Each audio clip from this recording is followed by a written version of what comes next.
صلی اللہ علیہ وآلہ وسلم کے ایک دیہاتی دوست تھے. آپ فرماتے کہ یہ میرے دیہاتی دوست ہیں اور میں ان کا شہری دوست ہوں. یہ میرے دیہاتی بھائی ہیں اور میں ان کا شہری بھائی ہوں. وہ صحابی حضرت ظاہر بن حرام صحابی رسول بھی ہیں.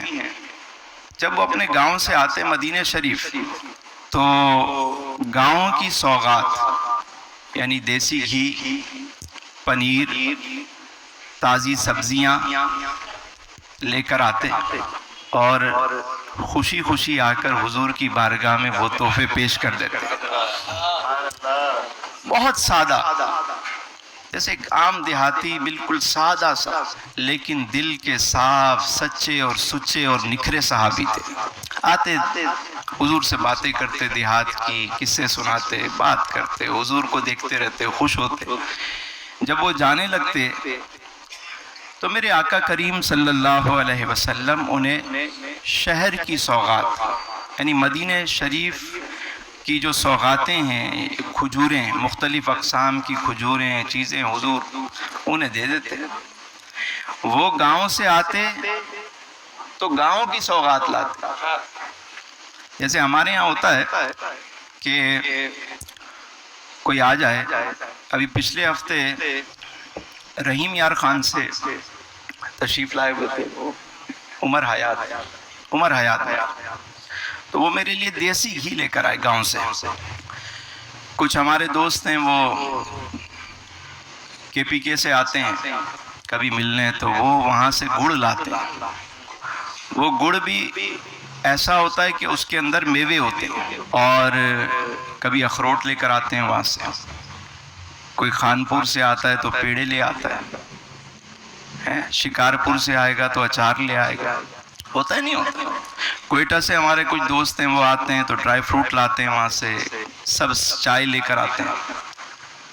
اپنے اپنے علاقے کی سوغات، اگرچہ وہ پیکنگ اتنی شاندار نہیں ہوتی ان کی، لیکن وہ جس خلوص سے لاتے ہیں نا وہ بڑا کمال ہوتا ہے. یعنی کس محبت سے وہ اپنے علاقے کی سوغات لے کر آ رہے ہیں. تو وہ صحابی حضرت ظاہر لے کر آتے اپنے علاقے کی سوغات اور حضور علیہ السلام کو ان کا انتظار ہوتا. ایک دن ایسا ہوا وہ اپنے گاؤں سے آئے مدینہ شریف تو حضور کی بارگاہ میں پہنچے تو پتہ چلا کہ آپ صلی اللہ علیہ وسلم موجود نہیں ہیں گھر میں. انہوں نے کہا کہ اچھا مجھے بازار میں کام ہے، میں پھر بعد میں آ جاؤں گا، میرا بتا دیجئے گا حضور کو. وہ اپنا میسیج دے کر بازار کی طرف چلے گئے. اچھا وہ دیہات سے اپنی سبزیاں، گھی اور چیزیں بھی لے کر آتے تو وہ بازار میں کھڑے ہو کے ان کو فروخت کر دیتے تھے. یعنی آپ صلی اللہ علیہ وسلم کے لیے جو تحفہ لاتے وہ الگ لے کر آتے اور جو باقی مال بازار میں بیچنے کے لیے لاتے وہ الگ ہوتا اور وہ کھڑے ہو کر بیچتے تھے. اور یہی طریقہ تھا جب دیہات سے لوگ آتے شہروں میں تو اپنا مال بیچتے، شہر سے چیزیں بھی خرید کے گاؤں چلے جاتے تھے. یہ ایک ٹریڈ ہوتی تھی، مال کے بدلے مال. اب میرے آقا کریم صلی اللہ علیہ وسلم جب واپس تشریف لائے تو بتایا گیا حضور آپ کے جو وہ دیہاتی دوست ہیں وہ آپ سے ملنے آئے تھے اور یہ سوغات دے کر گئے. تو آپ علیہ السلام نے پوچھا کہاں گئے وہ؟ کہا وہ بازار کی طرف گئے. اب دیکھیے میرے کریم آقا کی عادت کریمانہ. جب حضور علیہ السلام نے یہ سنا کہ میرے وہ صحابی جو دیہات سے آتے ہیں آئے اور میں گھر پہ نہ تھا، حضور نکلے اور بازار کی طرف آپ نے چلنا شروع کر دیا. کیا دیکھتے ہیں کہ وہ دیہاتی صحابی جو ہے وہ کھڑے ہو کر اپنا مال بیچ رہے ہیں. گرمی بہت ہے اور پسینے میں وہ بھیگے ہوئے ہیں، پسینے میں ہیں اور ان کا رخ دوسری طرف ہے. جیسے میرا چہرہ آپ کی طرف ہے تو میرے آقا کریم علیہ السلام بیک سائیڈ سے تشریف لائے. وہ جو دیہاتی صحابی ہیں انہوں نے دیکھا نہیں، وہ اپنے کام میں مصروف ہیں، اپنا مال کے لیے آواز لگا رہے ہیں، مصروف ہیں. اب میرے آقا کریم علیہ السلام آہستہ آہستہ قریب آئے اور اس دیہاتی صحابی کو یوں پیچھے سے آپ نے ان کی آنکھوں پہ ہاتھ رکھا اور یوں پکڑ لیا.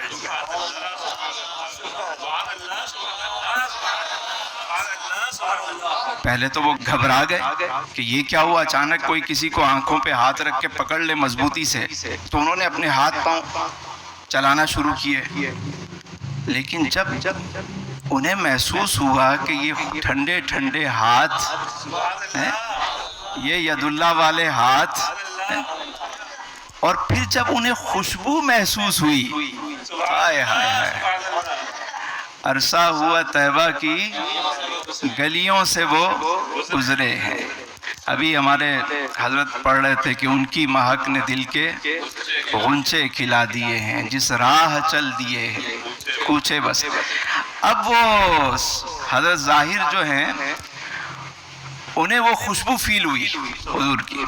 اب جیسے خوشبو فیل ہوئی تو انہوں نے کیا کیا، اپنے آپ کو ڈھیلا چھوڑ دیا، اور پھر اس کے بعد اپنی کمر کو یعنی اپنی گردن کو حضور کے سینے سے ملنا شروع کر دیا.